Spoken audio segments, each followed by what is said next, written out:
Hello everyone, welcome to Chapter 10 of Roald Dahl's The BFG. Chapter 10 is called Frobscottle and Whizzpoppers.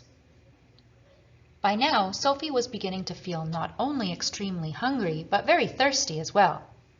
Had she been at home, she would have finished her breakfast long ago. Are you sure there's nothing else to eat around here except those disgusting, smelly snozzcumbers? She asked. Not even a fizzwinkle, answered the big, friendly giant. In that case, may I please have a little water? She said. Water? Said the BFG, frowning mightily. What is water? We drink it, Sophie said. What do you drink? Frobscottle, announced the BFG. All giants is drinking Frobscottle. Is it as nasty as your snozzcumbers? Sophie asked. Nasty? Cried the BFG. Never is it nasty. Frobscottle is sweet and jumbly. He got up from his chair and went to a second huge cupboard. He opened it and took out a glass bottle that must have been 6 feet tall. The liquid inside it was pale green, and the bottle was half full. Here is Frobscottle, he cried, holding the bottle up, proud and high, as though it contained some rare wine. Delumptious fizzy Frobscottle, he shouted. He gave it a shake, and the green stuff began to fizz like mad.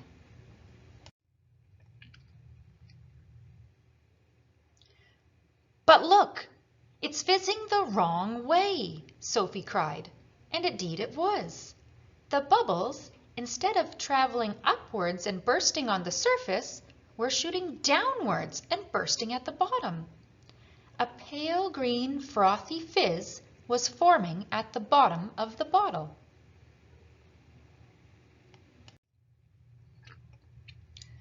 What on earth is you meaning the wrong way? Asked the BFG. In our fizzy drinks, Sophie said, the bubbles always go up and burst at the top. Upwards is the wrong way, cried the BFG. You mustn't ever be having the bubbles going upwards. That is the most flush-bunking rubbish I ever is hearing. Why do you say that? Sophie asked. You was asking me why? Cried the BFG, waving the enormous bottle around as though he were conducting an orchestra.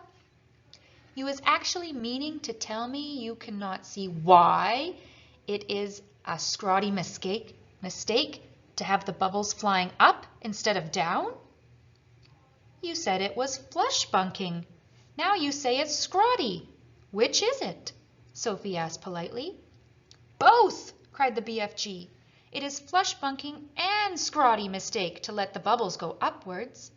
If you can't see why, you must be as quacky as a duckhound. By Ringo, your head must be so full of frog squinkers and buzzwangers, I is frittered if I know how you can think at all.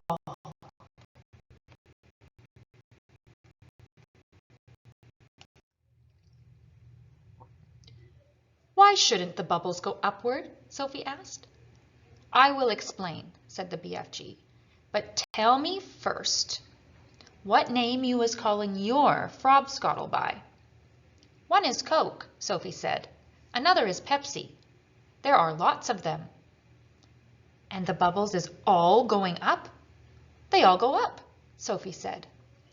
Catastrous, cried the BFG. Upgoing bubbles is a catastrous disastrophe. Will you please tell me why? Sophie said.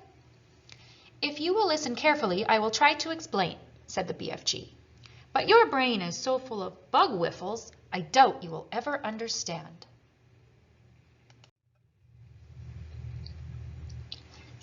I'll do my best, Sophie said patiently. Very well then. When you is drinking this cokey drink of yours, said the BFG, it is going straight down into your tummy. Is that right or is that left? It's right, Sophie said. And the bubbles is going also into your tummy, right or left? Right again, said Sophie. And the bubbles is fizzing upwards?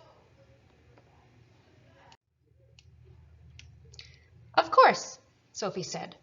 Which means, said the BFG, that they will all come swish, whiffling up your throat and out of your mouth and make a foulsome belchy burp. That is often true, Sophie said. But what's wrong with a little burp now and again? It's sort of fun. Burping is filthsome, the BFG said. Us giants is never doing it. But with your drink, Sophie said. What was it you called it? Frobscottle, said the BFG. With Frobscottle, Sophie said, the bubbles in your tummy will be going downwards, and that could have a far nastier result. Why nasty? Asked the BFG, frowning.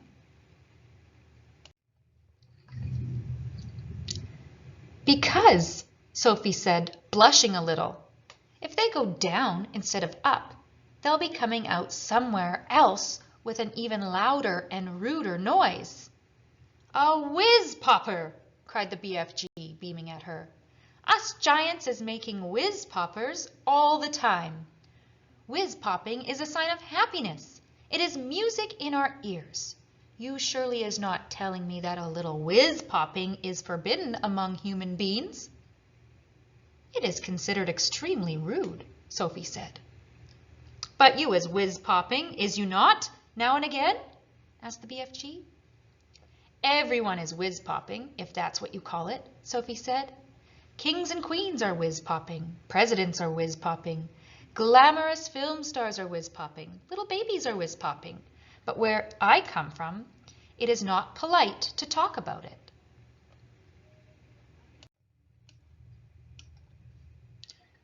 Redunculous, said the BFG.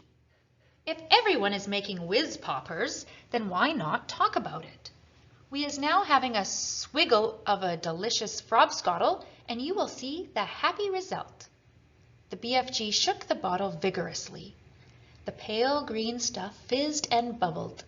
He removed the cork and took a tremendous gurgling swig. It's glummy, he cried. I love it. For a few moments, the big friendly giant stood quite still, and a look of absolute ecstasy began to spread over his long, wrinkly face.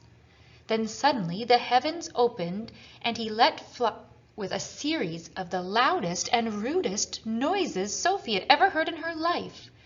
They reverberated around the walls of the cave like thunder, and the glass jars rattled on their shelves. But most astonishing of all, the force of the explosions actually lifted the enormous clear off his feet like a rocket. Whoopee! He cried when he came back down to earth again. Now that is whiz-popping for you.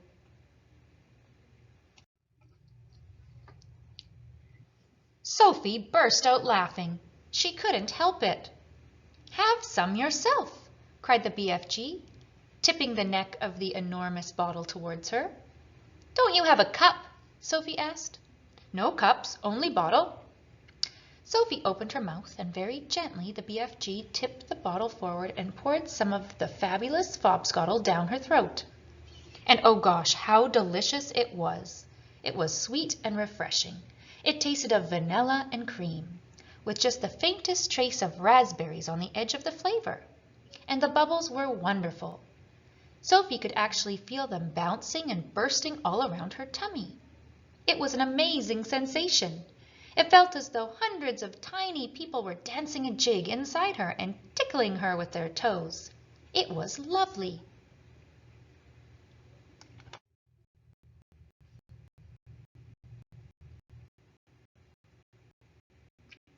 It's lovely, she cried.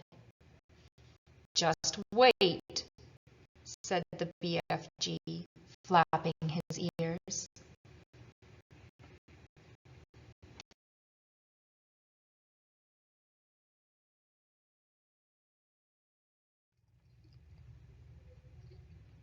Sophie could feel the bubbles traveling lower and lower down her tummy, and then suddenly, inevitably, the explosion came. The trumpet sounded, and she too made the walls of the cavern ring with the sound of music and thunder. Bravo! Shouted the BFG, waving the bottle. You is very good for a beginner. Let's have some more."